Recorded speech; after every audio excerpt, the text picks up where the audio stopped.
မင်္ဂလာပါခင်ဗျာနေပြရှင်ကျေးဇူးတော်ကြောင့်ကျွန်တော်တို့တပတ်တာဖြတ်တန်းပြီးတဲ့အခါမှာပြန်လဲဆုံတွေ့ရတယ်မူဟာအမြဲတမ်းပြုံးနေတာပဲ ever smile နော်ဖခင်အသုံးပြုတဲ့မိသားစုအိမ်ဖြစ်ပါတယ်လို့ကျွန်တော်တို့ကဲကျွန်တော်တို့ဒီနေ့မှာလဲတောက်ကြနေ home sale CCG home sale ကနေကျွန်တော်တို့တဖန်ပြန်လဲပြီးတော့နှုတ်ကပတ်တော်ကိုပြန်လဲပြီးတော့ခံယူမှဖြစ်ပါတယ်နှုတ်ကပတ်တော်ကဖခင်ရဲ့ကြီးမားတဲ့သက်သေတဲ့ဖခင်ရဲ့အသက်ရှင်တဲ့စကားတဲ့ဒါကြောင့်မလို့ကျွန်တော်တို့ခံယူထိုက်တယ်ခံယူထိုက်တယ်လို့ကျွန်တော်ဒီနေ့လေးစားစွာပြောလို့ပါတယ်ဒါကြောင့်မလို့အစပြုလေးဒီနှုတ်ကပတ်တော်တဲ့ချီးမွမ်းပါရစေလို့ကောင်းမြတ်တော်ဖခင်ကိုရဲ့စကားကတတ်တည်ဖြစ်ပါတယ်မှန်ပါတယ်ဖြောက်မှတ်ပါတယ်ထို့ကြောင့်ဒါအစီခံကြီးဖြစ်တဲ့အခါမှာကိုတော်ဖခင်ဒီနားဆင်ကြတဲ့သူရောက်စီတိုင်းနှလုံးသားမှာကိုရဲ့ကြီးမားသောတတ်တည်နဲ့ကိုတော်ဘုန်းတော်အတွက်ဆက်လက်ကောင်းကြီးပြီးအသုံးပြုပါကိုရဲ့နှုတ်ကပတ်တော်ကိုလည်းကြီးမားစွာဝိညာဉ်တော်တကုန်းတော်နဲ့လမ်းပြဖော်ပြပေးပါမယ်ကြောင်းယေရှုဖခင်မျက်နှာမှာရိုသေစွာဆုတောင်းဆက်ကပ်စပြုပါ၏အာမင်ဆိုတော့အသက်တည်ခံချက်ဒီမှာတကယ်ပဲကြီးမြတ်ပါတယ်လို့ဒီမှာဆရာရွာအေရုံမိသားစုနဲ့ကျွန်တော်တို့ကဖခင်ကစုံတွေ့ပေးတာဒါကြောင့်လို့ဒီ timing အချိန်နာရီဆိုတာကဖခင်ပေးတဲ့အချိန်နာရီပဲဖြစ်ပါတယ်အာမင်လူပေးတဲ့အချိန်နာရီကအကန့်အသတ်ဖြစ်ပါတယ်ဖခင်ပေးတဲ့အချိန်နာရီကတော့လူစဉ်းစားလို့မရဘူးတဲ့ဆိုတော့ဒီနေ့မှာတော့ကျွန်တော်ခေါင်းစဉ်လေးက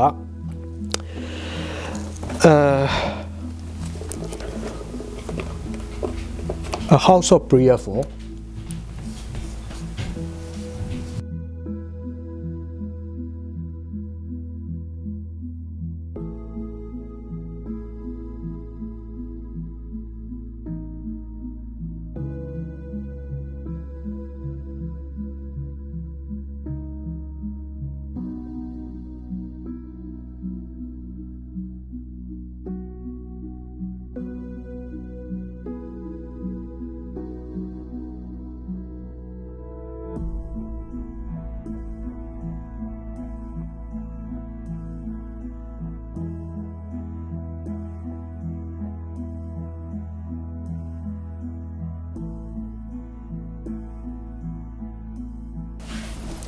ဒီနေ့ကျွန်တော်ကျမ်းစာလေးကတော့ကျွန်တော်အနေနဲ့ပြင်ဆင်ထားတာရှိသလိုကျွန်တော်တို့ဒီနေ့မှာဆရာရောရဲ့ပဲကျွန်တော်ကူညီပေးပါလို့ဆရာရောရဲ့ကအင်္ဂလိပ်လိုလေးဖတ်ရပြီးပြီးကမှကျွန်တော်ဒီနေ့ A house of prayer for all nations အာမင်လူမျိုးမျိုးဆုတောင်းရအိမ်ဆိုတဲ့ကျမ်းစာတွေကနေပြီးမှသခင်ခရစ်တော်ရဲ့နောက်ဆုံးဂျေရုဆလင်မြို့ကိုသူဝင်လာတယ်။ဘာကြောင့်ဝင်လာတယ်ဆိုတော့သူ့ရဲ့ထူးခြားတဲ့အချက်ကသူကလူသားတွေအတွက်အပြစ်ကြွေးဝတ်ကြွေးအတွက်ဒီကားတိုင်းပေါ်တက်တော့မဲ့နောက်ဆုံး miracle နမိတ်လက္ခဏာပြတဲ့ဒီ event လေးဖြစ်ပါတယ်ဒီပွဲစဉ်လေးဖြစ်ပါတယ်ဒါကြောင့်မလို့ယေရုရှလင်ကိုသူဝင်လာတဲ့အချိန်မှာယေရုရှလင်မှာရှိနေတဲ့အဲ့ဒီအချိန်တုန်းကဖျားဆုတောင်းရဖျားဝတ်ပြုရဂျူးတွေကတော့သူတို့ခေါ်ကြတဲ့စင်နီဂိုဆိုတာသူတို့ရဲ့ဖျားကျောင်းပေါ့ဗျာနော်ဒီနေ့ဒီခေတ်ဆိုဖျားကျောင်းအဲ့ဒီကိုသခင်ယေရှုခရစ်တော်ဝင်လာတဲ့အခါမှာဖြစ်ပျက်သွားတဲ့အဖြစ်အပျက်လေးဖြစ်ပါတယ်ဒီဟာလေးနဲ့အညီသူဝင်လာတဲ့လမ်းမှာတွေ့တဲ့အဖြစ်အပျက်လေးလဲဒီထဲမှာပါပါတယ်ဒါကြောင့်မလို့ကျွန်တော်အနေနဲ့ဗမာလိုကျွန်တော်ဖတ်ရွတ်လို့ပါတယ်ရှင်မာကုခရစ်ယာန်ခန်းကြီး7အငယ်7ကနေမှ18တိကျွန်တော်ဗမာလိုဖတ်ပြီးရောဆရာရွာရဲ့ကအင်္ဂလိပ်လိုလေးကျွန်တော်ကိုဖတ်ပြီးဘာလို့ကျွန်တော်မေတ္တာရပ်ခံပါတယ်ဆိုတော့ရှင်မာကုခရစ်ယာန်ခန်းကြီး7အငယ်7ကနေမှ18နက်ဖြန်နေ၌ဘေသနိရွာမှပြန်ကြစဉ်တွင်စာမွတ်တော်မူ၏တဲ့အရွက်နှင့်ပြည့်စုံသောတင်မောတဖန်းပင်ကိုအဝေးကမြင်လျင်တင်မောတဖန်းသည်စွတ်သောအချိန်ကာလမရောက်သေးသောကြောင့်ထိုအပင်၌အသီးကိုတွေ့ကောင်းတွေ့လိမ့်မည်ဟုကြွသွား၍ရောက်သောအခါအရွက်ကိုသာတွေ့တော်မူသည်ဖြစ်တော်ယခုမှစ၍အစင်မပြတ်သင်၏အသီးကိုအဘယ်သူမျှမစားစေနှင့်ဟုမိန့်တော်မူ၏တပည့်တော်တို့သည်လည်းကြားကြ၏ယေရုရှလင်မြို့သို့ရောက်ကြသောအခါတဲ့ယေရှုသည်ဗိမာန်တော်သို့ဝင်တော်မူပြီးလျင်ဗိမာန်တော်၌ရောင်းဝယ်သောသူတို့ကိုနှင်ထုတ်၍ပွဲစားခုံတို့ကို၎င်းဂျိုးငဲ့ရောင်းသောသူတို့၏ထိုင်ရာကို၎င်းတွန်းလှဲတော်မူ၍ဗိမာန်တော်အထဲ၌အဆောက်အဦကိုအဘယ်သူမျှမဆောင်ရွက်ရမည်အကြောင်းမြစ်တားတော်မူလျက်ငါအိမ်ကိုလူအမျိုးမျိုးဆုတောင်းရာအိမ်ဟု၍ခေါ်ဝေါ်ကြလက်တန်းဟုကျမ်းစာ၌လာသည်မဟုတ်လောသို့တော်လည်းတင်တို့သည်ထိုအိမ်ကိုဓာပြတွင်ဖြစ်စေကြပြီတကားဟု၍ဆုံးမဩဝါဒပေးတော်မူ၏အာမင် Mark chapter 11 verse 12 to 17 and I say it again Mark chapter 11 verse 12 to 17 at an NIV version. 12. The next day, as they were leaving Bethany, Jesus was hungry. Seeing in the distance a fig tree and leaf, he went to find out if it had any fruit. When he reached it, he found nothing but leaves, because it was not the season of figs. Then he said to the tree, "May no one ever eat fruit from you again." And his disciples heard him say it. On reaching Jerusalem, Jesus entered the temple courts and began driving out those who were buying and selling there. He overturns the tables of the money changers and the benches of those selling doves, and he would not allow anyone to carry merchandise through the temple courts. And as he taught them, he said, "It is not written, my house will be called a house of prayer for all nations, but you have made it in a den of robbers." Amen. ကဲဆရာကြီးနောက်ထပ်ကျမ်းပဲလေးနှစ်ခုကတစ်ခုကဟောရှေအနာဂတ်ကျမ်းအခန်းကြီး9အငယ်10မှာကျွန်တော်ပမာလိုဖတ်ပြပြရစီဟောရှေအနာဂတ်ကျမ်းအခန်းကြီး9အငယ်10တော၌စပြစ်တီးကဲ့သို့ဣသရေလအမျိုးကိုငါတွေ့၏တီးဆသောသမောတဖန်ပင်၌အူးဆုံးမဲ့သောတဖောသင်္ဘောတဖန်သည်ကဲ့သို့တင်တို့ဘိုးဘေးများကိုငါမြင်၏သူတို့သည်ကိုယ်အလိုလျောက်ဘာလပေကူရဘုရားထံသို့သွား၍ထိုရှက်ဖွယ်သောအရာတို့အဖို့ကိုအနန္တဖြင့်တက်မဲ့သည့်အတိုင်းဆက်ရှုပ်ယွန်ရှာဖွယ်သောအမှုတို့ကိုပြုကြ၏. Hosea chapter 9 verse 10. Hosea chapter 9 verse 10. When I found Israel, it was like finding grapes in the desert. When I saw your ancestors, it was like seeing early fruit of the fig tree. But when they came to Baal-peor, they consecrated themselves to the shameful idol and became as vile as the thing they love. Amen. Thank you ဆရာရဲ့ဘုရားရှင်ကောင်းချီးပြုပါစေနောက်ထပ်တစ်ပိုက်ဆရာကြီးဒါသက်တည်လေးဖြစ်တဲ့အတွက်ကြောင့်ယေရမိအနာဂတ်ကျမ်းအခန်းကြီး8ငယ်73ကျွန်တော်ပမာလိုဖတ်ပြရစေဆရာရဲ့အင်္ဂလိပ်လိုဖတ်ပြပါလိမ့်မယ်ယေရမိအနာဂတ်ကျမ်းအခန်းကြီး8ငယ်73စပြစ်နွယ်ပင်၌စပြစ်အသီးမရှိရသင်္ဘောတဖန်ပင်၌သင်္ဘောတဖန်သည်မရှိရအရွက်လည်းညှိုးနှံရမည်အကြောင်းလွှမ်းမိုးသောသူတို့ကိုငါဆေလွတ်မည်ဟုထာဝရဘုရားမိန့်တော်မူ၏အာမင်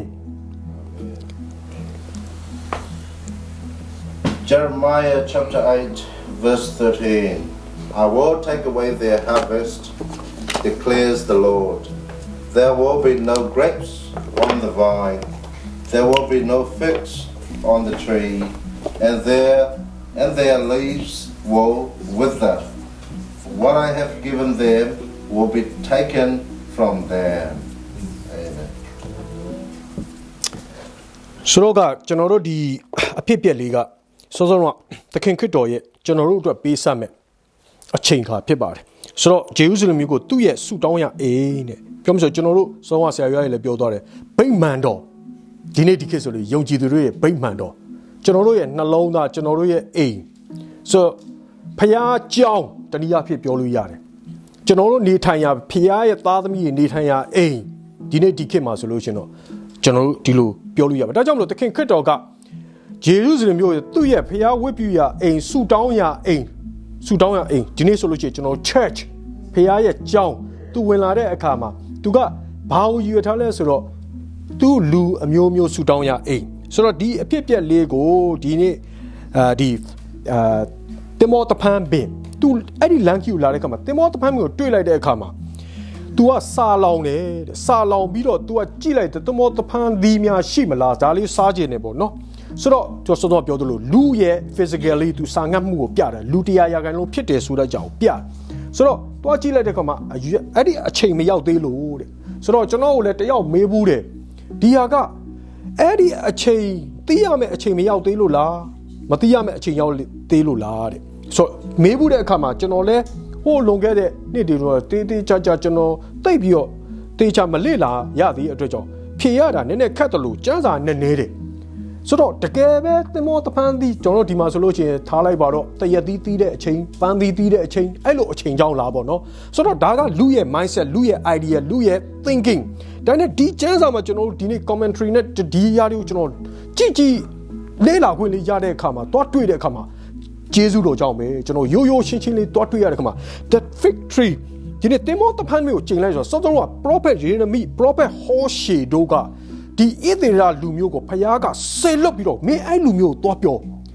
ငါကမင်းတို့ရဲ့ကယ်တင်ရှင်ဖြစ်တယ်ဘာကြောင့်မလို့ဒီဘေလာပေကူရာဆိုတဲ့လက်နဲ့လှုပ်တဲ့ဖျားကိုဘာကြောင့်ကိုးကွယ်တာလဲငါကမင်းနဲ့အတူရှိနေပြီးတော့အခုဆိုရင်ယေရုရှလင်မြို့အထိငါဝင်လာပြီမင်းတို့အတွက်ကြောင့်အပြစ်ကြွေးဝေကြွေးတဲ့ငါကားတိုင်ပေါ်မှာတက်တဲ့ဖျားပြီး3ရက်မြောက်တဲ့နေ့မှာရှင်ပြထမြောက်တဲ့ဖျားဖြစ်တယ်ဆိုတာကိုဣသရေလလူမျိုးကလေလုံးလုံးကိုနားကောက်တာပြောမဆိုဒီလေပင်ခိုင်မာသောအမျိုးဆိုတော့ဖယားသခင်ကိုတော့ယုံကြည်တယ်သခင်ယေရှုခရစ်တော်ကိုသူတို့ရဲ့ကယ်တင်ရှင်ဆိုတာယုံမကြည်တဲ့အမျိုးဒါကြောင့်မလို့ prophet တွေကိုပို့တဲ့အခါမှာလဲ prophet တွေကိုတတ်ပစ်တယ်တဲ့တတ်ပစ်တယ်ဒါကြောင့်မလို့ဒီ victory ဆိုတဲ့သင်္ဘောတပန်းသပင်ရဲ့အသွင်တန်ကဣသေလလူမျိုးပုံဆောင်တာအာမင်ဆိုတော့ဒီလောက်ဒီဣသေလမျိုးကိုဖယားကချစ်တာသူတို့ကိုကယ်တာဒါကြောင့်မလို့သူတို့ကနားမထောင်တဲ့အတွက်ကြောင့်ဒီနေ့ကျိန်ချင်းခံရတယ်ဒီနေ့ကျိန်ချင်းခံရတယ်ဆိုတော့တင်မောတဖန်းဘေးကိုကျိန်တဲ့ကဲ့သို့ဣသေလမျိုးကလည်းဒီနေ့တတိစိတ်နှလုံးခိုင်မာတဲ့အမျိုးဖြစ်တယ်ဣသေလမျိုးဖြစ်တယ်နောက်ပြီးတော့ကျွန်တော်စောစောကဒီကျမ်းစာလေးမှာဖတ်ကြည့်တဲ့အခါမှာတင်မောတဖန်းအတီးအရွက်ကိုသာတွေ့တော်မူသည်ယခုမှအစမပြတ်အတီးကိုမစားရတင်မောတဖန်းဒီစွတ်ကူးရတော့အချိန်ကာလမရောက်သေးတော့ကြောင်းနဲ့စောစောကကျွန်တော်ပြောတဲ့အရာလေးဖြစ်ပါဒီအချိန်ကအသီးမသီးသေးတဲ့အချိန်ဖြစ်လို့လားကျွန်တော်လည်းမေးလို့မျိုးကျွန်တော်ဘာဖြေလို့ဖြေရမှာမသိဘူးတော့အမှန်တကယ်တော့ဖယားကသူ့ရဲ့ God's timing ကိုဖော်ပြတာဖြစ်တယ်အာမင်ဖယားပြင်ဆင်ပေးတဲ့အချိန်လောကက botanical ကျွန်တော်တို့လူအမြင်နဲ့ဒီတရက်ပင်ကတော့ဒီရင်အသီးသီးမဲ့အချိန်နော်တင်မောသီးကတော့တင်မောသီးအချိန်မဲ့ဖယားသီးကဖယားသီးအတီးမဲ့အချိန်လို့လူကမြင်လိုက်တဲ့ဆိုပြီးနဲ့စောစောတော့ဒီတင်မောတဖန်းတင်ကိုဖယားကဘာနဲ့ရည်ရွယ်ထားလဲဆိုလို့ရှိရင်ဣသေလလူမျိုးကိုရည်ရွယ်ထားတယ်။ဘာကြောင့်ရည်ရွယ်ထားလဲဆိုတော့သူတို့လဲပင်ခိုင်မာလို့သူတို့လုံးဝသခင်ခက်တော်ကိုလက်မခံတဲ့အခါမှာအထက်ထပ်ပြောတယ်။ဆိုတော့ဒါကြောင့်မလို့အထက်ထပ်ပြောတဲ့အခါမှာနားမခံတဲ့အခါကျတော့ဖယားကဒီမှာအဲ့ဒီလူမျိုးကကြီးတယ်ဆိုတော့ဟိုးရှေးဓမ္မဟောင်းကြမှာတော့လေအထက်ထပ်ပြောတော်ညာလေသူတို့လက်မခံတဲ့အခါမှာဒီနေ့အဲ့ဒီအောင်ပုံသက်တည်ပြန်ပြတယ်သခင်ယေရှုခရစ်တော်ကကြည်ဒီတင်မောတဖန်းတပင်ကဲ့သို့ဣသေလလူမျိုးကလွန်ပဲလေပင်ခိုင်မာတဲ့အမျိုးဖြစ်တယ်ဆိုတော့ကိုဒီနေ့အဲ့မှာကျိန်သွားတယ်ဒါတင်နာမကစောစောကကျွန်တော်ကြည့်တဲ့အခါမှာဖယားရဲ့အချိန်အခါရောက်တဲ့အခါမှာဒီအမှုအရာကဖြစ်မယ်ဆိုတဲ့အခါမှာဖယားအဲ့ဒီအချိန်မှာသခင်ခရစ်တော်ဂျေရုဆလင်ကိုဝင်ပြီးတော့အဲ့ဒီအပေါ်လေးမှာဆိုဟောရှာနာတဲ့သူ့ကိုကြိုဆိုကြတယ်ဒီသခင်ခရစ်တော်ကသူတို့ရဲ့ဘုရင်အရှင်သခင်ဖြစ်တယ်ဆိုတော့ဒီဂျေရုဆလင်မြို့သူမြို့သားတွေကကြိုဆိုကြတဲ့အချိန်ဖြစ်တယ်ဆိုတဲ့အခါဒီနေ့ဖော်ပြတာဖြစ်ပါတယ်ဆိုတော့ကဲဂျေရုဆလင်မြို့ဆိုတော့စနီကူဆိုတဲ့ဗိမာန်တော်တဲ့ဝင်လာပြီစောစောကကျွန်တော်ပြောတယ်ကျွန်တော်တို့ဗိမာန်တော်တဲ့ကိုကျွန်တော်တို့အခုသခင်ခရစ်တော်ကိုလက်ခံတဲ့အခါမှာလည်းကျွန်တော်တို့နှလုံးသားတွေကိုသခင်ခရစ်တော်ဝင်လာတယ်ဆိုတော့ဝင်လာတဲ့အခါမှာကျွန်တော်ရဲ့နှလုံးသားတွေထဲမှာလည်းတခါကြားလို့ရှိရင်ကျွန်တော်မယုံကြည်ခဲ့သေးတော့ကျွန်တော်ဘာတွေရှိလဲဆိုကျွန်တော်နှလုံးသားထဲမှာမိုးရေစေးဝါးရှိတယ်မကောင်းတာရှိတယ်ပတ်စံရှိတယ်အတွေးအခေါ်မနဲ့မိုးလင်းတာဒါပဲရှိတာနောက်ပြီးတော့ကျွန်တော်ကိုးကွယ်ရတဲ့ဘာသာတရားရှိတယ်ဘာသာတရားမကောင်းဘူးလားကောင်းတာပေါ့ဘာသာတရားရှိတာပေါ့ဒါနဲ့ဘာသာတရားကတော့သင်တာတခြားကိုလှုပ်ချင်တာလှုပ်တာတခြားဆိုတော့ဒါတွေနဲ့ပဲတက်ရှင်လာတာဒါပေမဲ့ယေရှုခရစ်တော်နှလုံးသားထဲကိုဝင်လာတဲ့အခါကျတော့အဲ့ဒီဟာပြောင်းသွားတယ်အဲ့လိုပဲကျွန်တော်တို့ဒီနေ့တခင်ခရစ်တော်ဗိမာန်တော်ထဲကိုဝင်လာတဲ့အခါမှာဘာလေးတွေဖြစ်လဲလို့ဆိုတော့နံပါတ်1တစ်ချက်ဖြစ်တဲ့အရာတစ်ခုက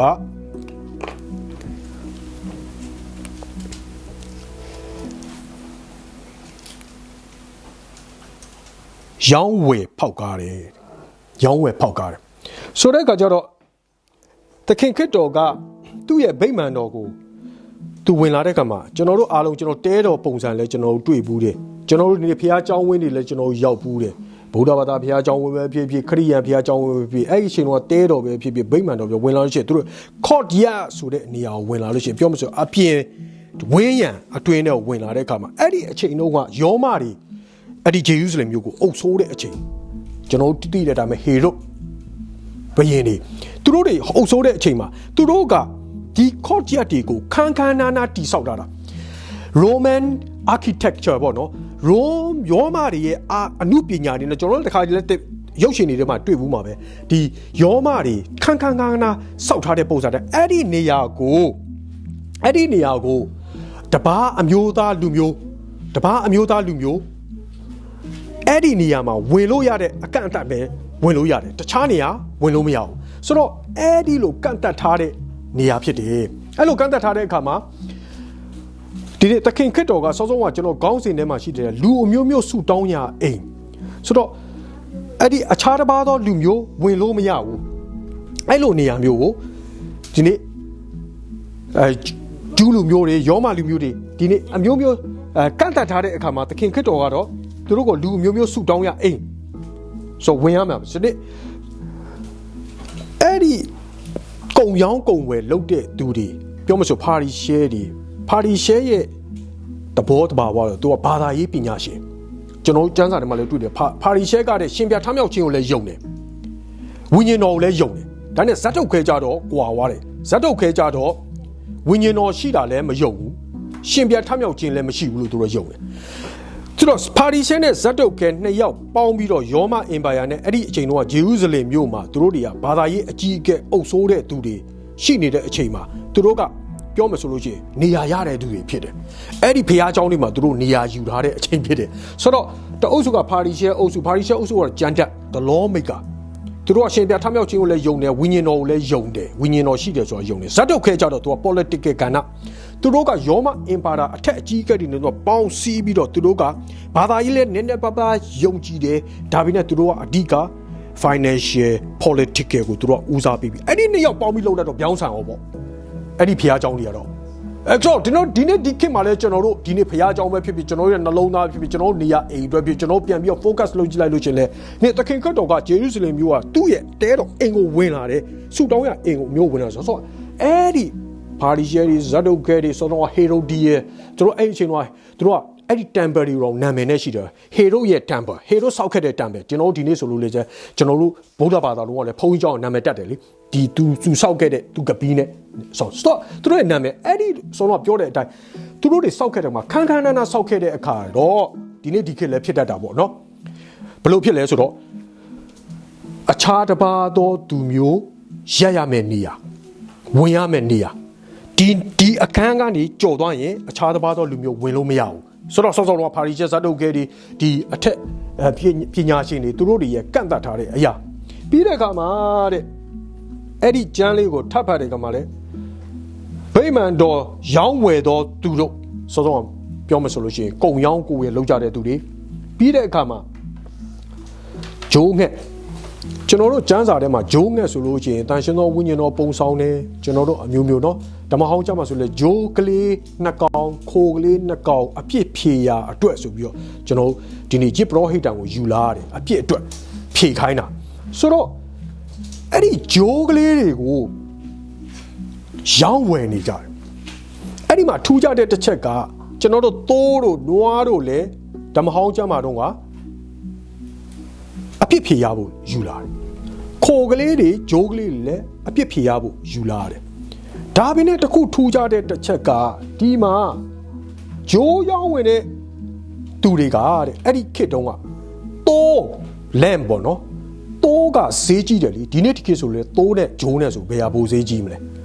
သိုးကဈေးကြီးတော့မှာပေါ့နော်သိုးသားသိုးတွေဆိုတော့သိုးမဝယ်နိုင်တဲ့လူမရောင်းအပြစ်ဖြေဖို့မလုပ်နိုင်တဲ့လူကိုတော့ဂျိုးကိုဝယ်ဖို့အဲ့ဒါကြောင့်မလို့အဲ့ဒီမှာဂျိုးကဈေးနေတယ်ဆိုတော့ပြောကျင်တဲ့သဘောကကုံရောင်းကုံဝယ်တွေလုပ်ပြီးတော့ဇက်နှိမ့်နဲ့ဇက်မြင့်ခွဲထားသလိုဝင်ရမယ့်နေရာမဝင်ရမယ့်နေရာဖះเจ้าမှာထားတယ်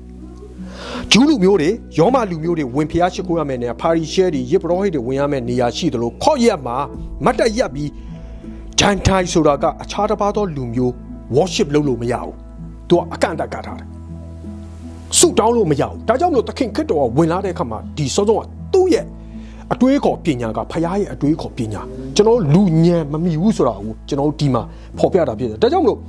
့သူကဘာပြောလဲဆိုငါအိမ်ကိုဆုတောင်းရအိမ်ဟုခေါ်ကြတယ်လေတင်တို့ကားတဲ့ဓာပြတွင်ဖြစ်စေကြသည်တကားတဲ့တိုက်ယူရတဲ့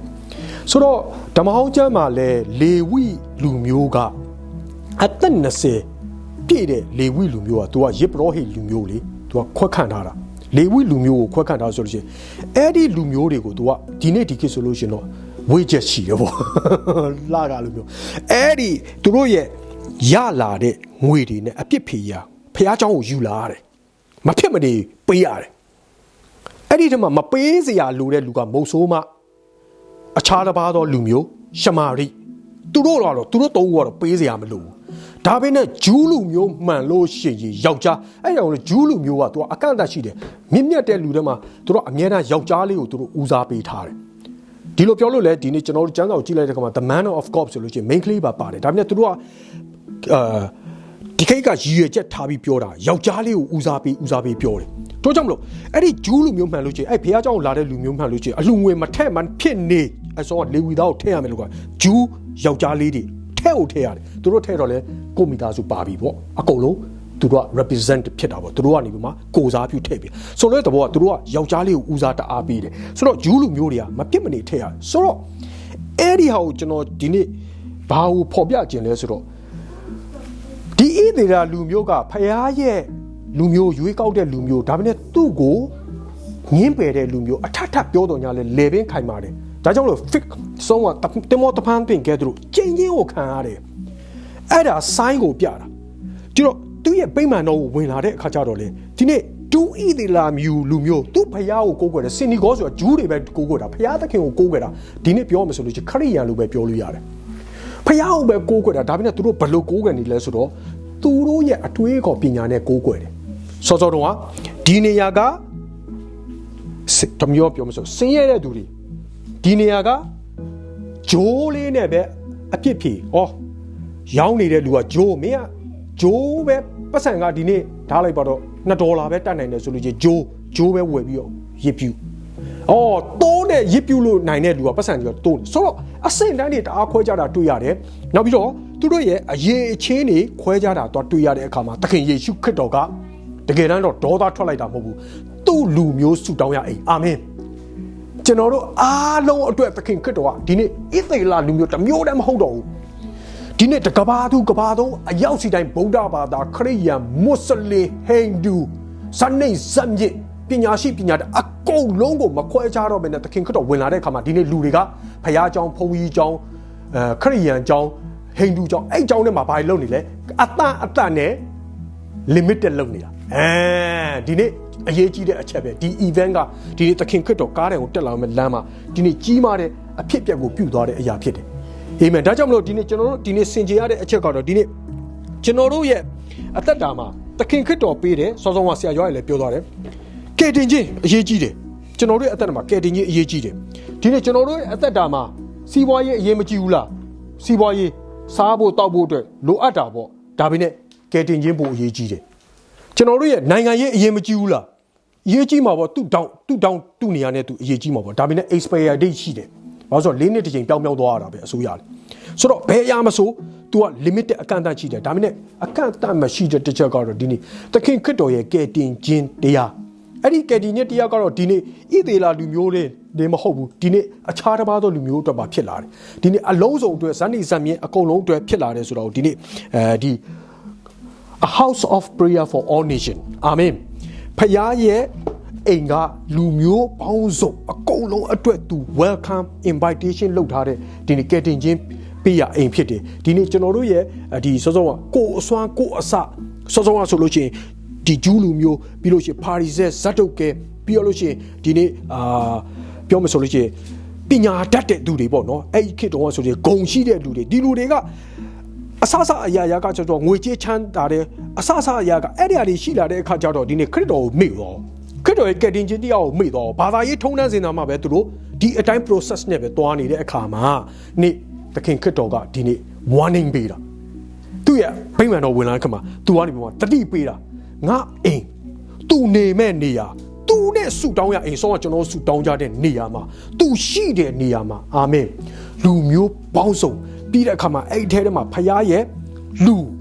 ဖခင်တတ်မှတ်တဲ့လူတွေရှိတဲ့နေရာကိုဒီနေ့ a house of prayer for all nation အာမင်လူမျိုးမျိုးဆူတောင်းရအိမ်ဆိုတဲ့ဒီနေ့နှုတ်ကပတ်တော်နဲ့ကျွန်တော်အစီခံလိုက်ပါတယ်ရောက်စင်တော်ဘုရားရှင်ကောင်းကြီးပေးပါစေအာမင်